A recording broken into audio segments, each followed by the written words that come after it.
రోమపత్రిక 5వ అధ్యాయం 5వ వచనం నుంచి 11వ వచనం వరకు. ఎందుకనగా ఈ నిరీక్షణ మనలను సిగ్గుపరచదు. మనకు అనుగ్రహింపబడిన పరిశుద్ధాత్మ ద్వారా దేవుని ప్రేమ మన హృదయములలో కుమ్మరింపబడి ఉన్నది. ఏలయనగా మనమింకా బలహీనులమైండగా క్రీస్తు యుక్తకాలమున భక్తిహీనుల కొరకు చనిపోయిను. నీతిమంతుని కొరకు సహితము ఒకడు చనిపోవుట అరుదు. మంచివాని కొరకు ఎవడైనా ఒకవేళ చనిపోవ తెగింపవచ్చును. అయితే దేవుడు మన ఎడల తన ప్రేమను వెల్లడిపరచుచున్నాడు. ఎట్లనగా మనమింకను పాపులమై ఉండగానే క్రీస్తు మన కొరకు చనిపోయాను.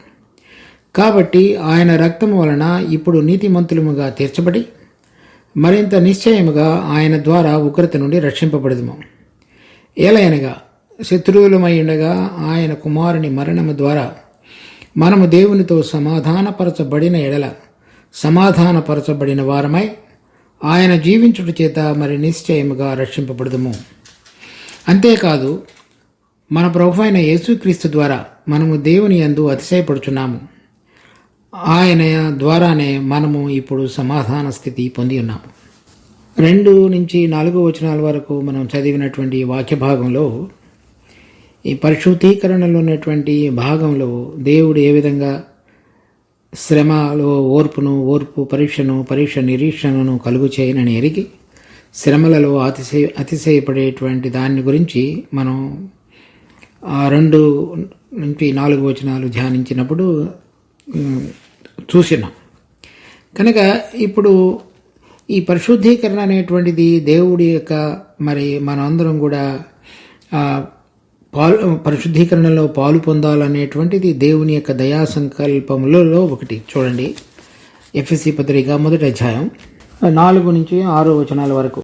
ఎట్లనగా తన ప్రియనియందు తాను ఉచితముగా మనకు అనుగ్రహించిన తన కృపా మహిమకు కీర్తి కలిగినట్లు తన చిత్త ప్రకారమైన దయా సంకల్పం చొప్పున యేసుక్రీస్తు ద్వారా తనకు కుమారులనుగా స్వీకరించుటకై మనలను ముందుగా తన కోసము నిర్ణయించుకొని మనము తన ఎదుట పరిశుద్ధులమును నిర్దోషులమునై ఉండవలనని జగత్ పునాది వేయబడక మునుపే ప్రేమ చేత ఆయన క్రీస్తులో మనలను ఏర్పరచుకొనెను.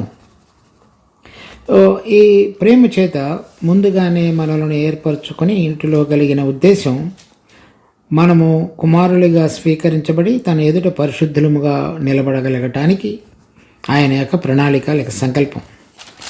తర్వాత అదే విషయంలో ఈ ఎఫెసీ పత్రిక 5వ అధ్యాయంలో కూడా 25 నుంచి 27 వచనాల వరకు, పురుషులారా మీరును మీ భార్యలను ప్రేమించుడి, అటువలే క్రీస్తు కూడా సంఘమును ప్రేమించి అది కళంకమైనను ముడత అయినను అట్టిది మరి ఏదైనను లేక పరిశుద్ధమైనదిగాను నిర్దోషమైనదిగాను మహిమగల సంఘముగాను ఆయన తన ఎదుట దానిని నిలువబెట్టుకొనవలనని వాక్యంతో ఉదక స్నానం చేత దానిని పవిత్రపరిచి పరిశుద్ధపరచుటకాయ దాని కొరకు తన్ను తాను అప్పగించుకొనెను. అది ప్రేమించి పరిశుద్ధమైనదిగా నిర్దోషమైనదిగా నిలవబెట్టగలగటానికి దేవుని యొక్క దయాపూర్వక కల్పం ఆది నుంచి మనందరి పక్షంగా ఉంది. తర్వాత ఇంకా 2 కొరింథీ 7వ అధ్యాయంలో, ప్రియులారా మనకు ఈ వాగ్దానములు ఉన్నవి కనుక దేవుని భయముతో పరిశుద్ధతను సంపూర్తి చేసుకొనుచు శరీరమునకు ఆత్మకును కలిగిన సమస్త కల్మషము నుండి మనలను పవిత్రులనుగా చేసుకుందుము. దేవుని భయం కలిగి పరిశుద్ధతను సంపూర్తి చేసుకునేటువంటి ప్రక్రియలో ఏదైతే కల్మషము మన శరీరానికి ఆత్మకు ఉన్నదో దాని నుండి పవిత్రులనుగా చేసుకుందామని చెప్తున్నాడు. అంటే మనిషికి కలిగినటువంటి మనిషి యొక్క ఆత్మ ఏదైతే ఉన్నదో దానిలో ఉన్నటువంటి అపవిత్రతను కూడా మనం సరిచేసుకోవాలని పౌలు కొరింథీయులకు రాసిన పత్రికలో విశ్వాసులను హెచ్చరిస్తున్నాడు. అలాగే తెస్సలోనీయులకు రాసిన మొదటి పత్రిక 5వ అధ్యాయంలో 23వ వచనం, సమాధానకర్తయగు దేవుడే మిమ్మల్ని సంపూర్ణముగా పరిశుద్ధపరచునుగాక, మీ ఆత్మయు జీవమును శరీరమును మన ప్రభువైన యేసుక్రీస్తు రాకడయందు నిందారహితముగాను సంపూర్ణముగాను ఉండునట్లు కాపాడబడునుగాక. శరీరము ఆత్మ అనేటువంటి విషయాలే కాకుండా ఆత్మ జీవము ప్రాణము 3 విషయాలు కూడా, అంటే లేక శరీరము ప్రాణము ఆత్మ 3 విషయాలు కూడా పరిశుద్ధపరచబడి సంపూర్ణముగా దేవుని రాకడ కొరకు మిమ్మల్ని నిందారహితముగా దేవుడు సిద్ధపరచునుగాక. ఇప్పుడు మనం చూస్తున్నటువంటి శరీరం యొక్క శుద్ధీకరణ, ప్రాణం యొక్క శుద్ధీకరణ, లేక ఆత్మ యొక్క శుద్ధీకరణ, ఈ మూడింటిలో కూడా ఆ మూడు సంపూర్ణంగా శుద్ధీకరించబడితేనే కానీ మనలో సంపూర్ణమైనటువంటి పరిశుద్ధత కలిగినట్లు కాదు. అటువంటి ఆ మూడు భాగాలలో కూడా మనిషికి కలిగిన మూడు భాగాలు, శరీరము, ప్రాణము, ఆత్మ, ఆ మూడు భాగాలలో పరిశుద్ధీకరించబడి ఇటువంటి ప్రక్రియలో మనం ఈ రోమాపత్రిక 2వ అధ్యాయం 5వ అధ్యాయం 2 నుంచి 4 వచనాల వరకు చదివిన వాటిలో దేవుడు ఉపయోగించేటువంటి ప్రక్రియను గురించి చదివాం. దాని తర్వాత ఆ ప్రక్రియలో మన ఆత్మలోనూ కలిగినటువంటి దోషాన్ని కానీ, లేక ప్రాణంలో దేవునికి వ్యతిరేకంగా వచ్చేటువంటి మాటలు, క్రియలు, వాటన్నిటిలో కానీ ఆ ప్రాణము, ఆత్మ సరైన విధంగా లేకుండా ఉన్నప్పుడు మన శరీరం ద్వారా జరిగించేటువంటి కార్యములు కానీ అవన్నీ కూడా సరిచేయబడి దేవుని ఎదుట అన్ని భాగాలు అంటే ఆత్మ, ప్రాణము, శరీరము మూడు కూడా పరిశుద్ధమైనవిగా మార్చబడి ఆయన ఎదుట నిందారహితంగా, నిర్దోషంగా నిలబెట్టబడాలనేటువంటి దానిలో ఈ శ్రమ, ఓర్పు, పరీక్ష, నిరీక్షణ ఆ ఒక్కొక్క మెట్టుకు ముందుకు వెళుతున్నప్పుడల్లా మనలో కొన్నిసార్లు నిలబడకుండా జారిపోయి ఎందుకు ఇటువంటి విధంగా నా జీవితంలో జరుగుతున్నది అనేటువంటి నిరాశ కలిగేటువంటి సమయంలో ఏ విధంగా మనం ముందుకు సాగటానికి అవసరమైనటువంటి దానిని దేవుడు ముందుగానే చేసి ఉన్నాడు అనేటువంటివి ఈ 5 నుంచి 11 వచనాల మధ్యలో చెప్పబడింది. మనకు ధైర్యాన్ని మన యొక్క ఈ పరిశుద్ధీకరణ అనేటువంటి ప్రక్రియలో లేక మన జీవన ప్రయాణంలో దేవుని ఎదుట నిలబడగలగటానికి ముందు మనలో జరగవలసినటువంటి సంపూర్ణ కార్యం యొక్క సిద్ధపాటులో మనం మరలా వెనకబడిపోకుండా, భయపడకుండా, దిగులు పడిపోకుండా స్థిరంగా నిలబడగలగటానికి అవసరమైనటువంటి క్రియలు ఏదైతే దేవుడు చేసి ఉన్నాడో దాని గురించి మనకు తెలియపరిచి దానిలో మనం స్థిరంగాను, ధైర్యంగాను ఉండగలగటానికి మార్గాన్ని తెరిచాడు. అక్కడ చెప్పబడినటువంటి ఈ అంశాలు దాని గురించి మాట్లాడుతున్నాయి. 5వ వచనం, ఎందుకనగా ఈ నిరీక్షణ మనలను సిగ్గుపరచదు, మనకు అనుగ్రహింపబడిన పరిశుద్ధాత్మ ద్వారా దేవుని ప్రేమ మన హృదయములలో కుమ్మరింపబడి ఉన్నది. అది మొదటిది. ఎప్పుడైనా సరే మనం ఈ శ్రమ, పరీక్ష, శ్రమ, ఓర్పు పరీక్ష నిరీక్షను కలుగజేసే విషయాలలో మనం సిగ్గుపరచబడం అంటే దేవుడు తన ఏర్పాటులో ఎవరినైతే ఉండి పిలుచుకున్నాడో వాళ్ళందరూ కూడా ఆ నిరీక్షణలో సఫలీకృతులై దేవుని ఎదుట పరిశుద్ధంగా నిలబడగలిగేటువంటి దానిలో మనల్ని సిగ్గుపరిచే విధంగా దేవుడు ఉంచడం అని చెప్తున్నాడు. అంటే ఈ మెట్టుకు మనలో జరిగించేటువంటి ఈ పరిశుద్ధీకరణ కార్యం అంతటిలో కూడా మనకు దేవుడు తోడుగా ఉండగలిగేటువంటి విధంగా కొన్ని విషయాలు మన గమనానికి పౌలు ఇక్కడ తీసుకొస్తున్నాడు. ఒకటి, దేవుడి యొక్క ప్రేమ మన హృదయాలలో కుమ్మరించబడిందని చెప్తున్నాడు. అది పరిశుద్ధాత్మ ద్వారా. అనగా ఎవరైతే ఆయన యొక్క మరణము, భూస్థాపన, పునరుద్ధానం అనేటువంటి సాదృశ్యములలో విశ్వాసం ద్వారా ఐక్యపరచబడి ఆయనను ప్రేమించి ఆయనతో కలిసి హత్తుకునేవారుగా ఉన్నారో వారందరి జీవితాలలో కూడా పరిశుద్ధాత్మ దేవుడు నివసించేవాడుగా ఉన్నాడు. అలా నివసించే వారి జీవితాలలో పరిశుద్ధాత్మ దేవుడు వాళ్ళ హృదయాలలో చెప్పేటువంటిది, వాళ్ళను బలపరిచేటువంటి విషయం ఏమిటంటే దేవుని యొక్క ప్రేమ మన హృదయాలలో కుమ్మరించాడని చెప్తున్నాడు పరిశుద్ధాత్మ ద్వారా. దేవుని ప్రేమ మొట్టమొదటిలో మనం పాపులుగా ఉండగా చనిపోవటానికి ఆయన ప్రేమ ద్వారా మనలను ప్రేమించి ఆ ప్రేమను మన ఎడల వెల్లడిపరిచినటువంటిది తన కుమారుని యొక్క మరణం ద్వారా. అంటే పాపములో ఉన్న మనందరం కూడా పాపములు క్షమించబడగలగటానికి చేసినటువంటి పాప పరిహార్థ బలి ద్వారా దేవుని యొక్క ప్రేమను మనం రుచి చూడగలిగేటట్లుగా చేశాడు. ఇప్పుడు అంత మాత్రమే కాకుండా ఇది అయిన తర్వాత కూడా దేవుని యొక్క ప్రేమ మన హృదయాలలో పరిశుద్ధాత్మ ద్వారా కుమ్మరించబడినప్పుడల్లా దేవుడు ఎటువంటి విధంగా మనలను ప్రేమించి విడవకన నడిపించడానికి, మనల్ని హత్తుకొని కాపాడి నడిపించేటువంటి నాయకుడిగా, కాపరుడిగా, ఎబెనేజర్ దేవుడిగా ఇంతవరకు సహాయపడేటువంటి వాడుగా ఉన్నాడు అనేటువంటిది ఆ దేవుని యొక్క ప్రేమను మనం రుచి చూచుతున్నప్పుడల్లా అంటే మనకు కలిగినటువంటి శ్రమలో కానీ, ఓర్పును నేర్చుకునే విషయంలో కానీ, పరీక్షలో నిలబడినప్పుడు కానీ ఆ ప్రేమ మనలను ఆదరించి బలపరిచి మనం స్థిరంగా ఆ ప్రక్రియలో ముందుకు సాగుతూ పరిశుద్ధత వైపు కొనసాగడానికి సహాయపడేదిగా మనకు ఊతమిచ్చి బలపరిచి మనలను స్థిరపరిచి ఆ నిరీక్షణలో నిలబడి ఉండటానికి పనికొచ్చేటువంటి సాధనంగా దేవుడు ఆత్మ ద్వారా మన హృదయాలలో ఆ ప్రేమను కుమ్మరించి మనతో మాట్లాడేవాడుగా ఉన్నాడు. ఎవరైతే ఈ శ్రమలలో గుండా వెళుతూ నిలబడి పరీక్షలకు నిలబడి ఆ నిరీక్షణ యందు ఆనందించేవారుగా ఉన్నారో వారిలో దేవుని యొక్క ప్రేమ కుమ్మరించబడినటువంటి అనుభవాన్ని కలిగి చక్కగా ఆయన వైపు చూస్తూ నడిపించబడేటువంటి వారుగా చేయబడతారు.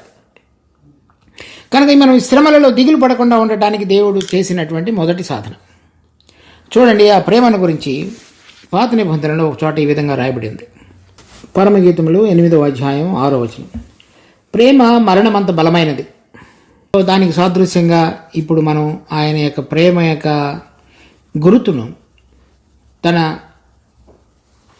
ఒక్క కుమారుడైనటువంటి ప్రభు అయిన యేసుక్రీస్తును ఈ లోకమునకు మన పాపముల పరిహారార్థమై పంపించినటువంటి దానిలో దేవుని యొక్క ప్రేమను మనం చూడగలుగుతున్నాం.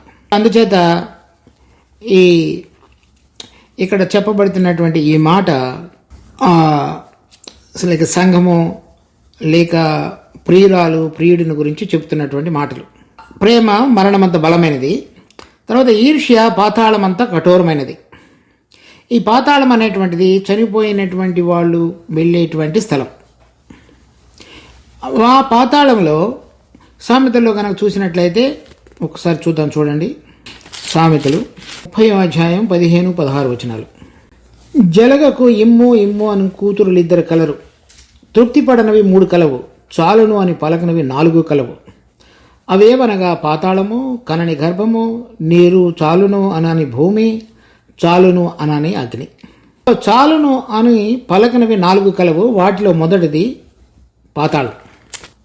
ఈర్ష్య పాతాళం అంత కఠోరమైనది అంటే అర్థం ఏంటంటే ఇక్కడ ఆయన తన ప్రేమను వెల్లడిపరిచి మన కొరకై తన కుమారుని ఈ లోకమునకు పాప పరిహార్థగా బలిగా పంపించి ఉండగా అలా ఆయన యొక్క పరిశుద్ధ రక్తం చేత విడుదల పొందిన మనందరం కూడా మరలా ఈ పరిశుద్ధీకరణలో సంపూర్ణులం కాకుండా జారిపోవటానికి అపవాది మన మీదకి తీసుకుని వచ్చి అతని యొక్క బంధకాలలోనికి వెళ్ళిపోయేటువంటిది ఏదైనా జరుగుతున్నట్లయితే, అంటే విమోచించబడిన మనము ఆయన సొత్తుగా చేయబడిన తరువాత మరలా మనం ఎవరి బంధకాలలోనికైనా వెళ్ళేటువంటి ప్రమాదం కానీ అటువంటి సూచనలు కానీ కనబడినట్లయితే ఆయన మన పక్షంగా అది పాతాళమునైనా సరే ఓడించి తిరిగి తీసుకొచ్చేటువంటి వాడుగా ఆయన ఉన్నాడు అని ఈ ప్రియుడి యొక్క ప్రేమను గురించి వర్ణిస్తుంది. అంటే ఈ పరమగీతం చివరికి ఇప్పుడు మనం చివరి అధ్యాయంలో ఉన్నాం. అంటే ఆ విధంగా దేవుడు నా ప్రియుడు నన్ను ఇంతవరకు నడిపించినటువంటి ఆయన యొక్క ప్రేమను, నా పక్షంగా ఆయన కలిగినటువంటి ఆ అనుబంధాన్ని, లేక దేనినైనా జయించి నన్ను చక్కగా విడుదల కలుగు చేయుటకు కావలసినటువంటి ఆయన యొక్క కాపుదలను నేను చూశాను అని చెప్తున్నది. కనుక ఎవరైనా సరే వారిని తనకు ప్రేమించేటువంటి విషయాన్ని తన చేతిలో నుంచి ఎవరైనా దొంగిలించే ప్రయత్నం కానీ, ఎత్తుకొని తీసుకుని వెళ్ళే ప్రయత్నం కానీ, దోచుకునే ప్రయత్నం కానీ జరిగినప్పుడు వారిలో కలిగేటువంటి ఎటువంటి ఈర్ష్య, అంటే ఏ విధంగా అయినా సరే తిరిగి దానిని మరలా పొందటానికి చేసేటువంటి ప్రయత్నం, దానికి అక్కడ సూచనగా ఉంది. తర్వాత చూడండి, అది యెహోవా దాని జ్వాలలు అగ్ని జ్వాల సమములు. ఏది? ఆ ప్రేమ యొక్క జ్వాలలు. అది యెహోవా పుట్టించు జ్వాల. అది అగ్నిజ్వాల సమములంటే ఆ ప్రేమ ఎటువంటిదంటే దేనినైనా సరే కాల్చివేసి కేవలము తను ఎవరినైతే ప్రేమించి వారి కొరకు తన ప్రాణాన్ని అర్పించాడో దాన్ని భద్రం చేసి కాపాడబడటానికి తన హృదయంలో రగిలేటువంటి అగ్నిజ్వాల సమం. తర్వాత చెప్తున్నాయి, నీ హృదయం మీద నన్ను నామాక్షరముగా ఉంచుము, నీ భుజమునకు నామాక్షరముగా నన్ను ఉంచుము. ఇంకా ఏమి అడుగుతున్నదంటే ఈ ప్రియురాలు, నీ హృదయం మీద నన్ను నామాశ్రయముగా ఉంచుము, నీ భుజము మీద ఉంచుము. పాత నిబంధనలో ఏ విధంగా ప్రధాన యాజకుడు ఆ రొమ్ము మీద 12 గోత్రాల వాళ్ళ పేర్లు రాసుకొని కట్టబడినటువంటి ఆ పథకాన్ని తను ధరించేవాడుగా ఉంటాడు, అలాగే భుజముల మీద కూడా ఉంటాడు. అది ఈ ప్రియురాలు ఇప్పుడు అడుగుతున్నది ప్రియుడిని, నువ్వు అక్కడ నన్ను ఉంచు అని. అంటే ఈ నీ హృదయం మీద అనగా నీ యొక్క ప్రేమ, నీ యొక్క అనురాగము, ఆప్యాయతతో కూడినటువంటి దానికి కేంద్రంగా ఉన్న నీ హృదయం మీద నన్ను ఉంచు. తర్వాత నీ బలానికి సూచనగా ఉన్నటువంటి నీ భుజము మీద కూడా నన్ను రాసి ఉంచు.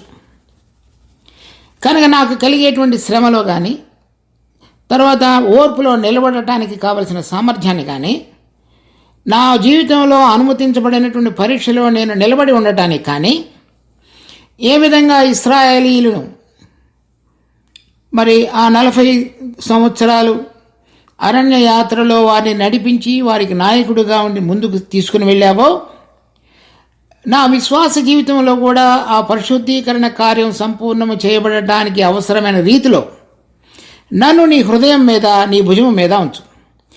నా తప్పులు పొరపాట్ల విషయంలో నీ ప్రేమ అనురాగాల చేత క్షమించి నన్ను బలపరిచి ఆదరించు. నేను జరిగేటువంటి నా శ్రమలు, యుద్ధాలు, వాటన్నిటిలో కూడా నీ భుజబలం చేత నాకు కావలసిన బలాన్ని అనుగ్రహించి నన్ను నడిపించు అని అడుగుతుంది. దానికి గుర్తుగా ఆ పరిశుద్ధాత్మ దేవుడు ఆయన యొక్క ప్రేమను మన హృదయాలలో కుమ్మరించినప్పుడు ఆ ప్రేమ యొక్క బలం ఎటువంటిదంటే అది మరణమంత బలమైనది, అది పాతాళమంత ఈర్ష్య పాతాళమంత లోతైనది. ఆ ప్రేమ అగ్నిజ్వాల సమములుగా ఉండి ప్రతిదాన్ని పక్కకు వేరుపరిచి కేవలం తన వైపుకు మాత్రమే మనలను ఆకర్షించుకుని నడిపించేటువంటిది. తర్వాత ఆయన భుజముల మీద, తర్వాత హృదయంలో మనలను నిలుపుకొని నడిపించేటువంటిదిగా ఆ ప్రేమ ఆత్మ ద్వారా మనకు తెలియపరుస్తూ, మాట్లాడుతూ, మన బలపరుస్తూ, ఆదరిస్తూ నిలబెట్టేటువంటి వాడుగా ఉన్నాడు.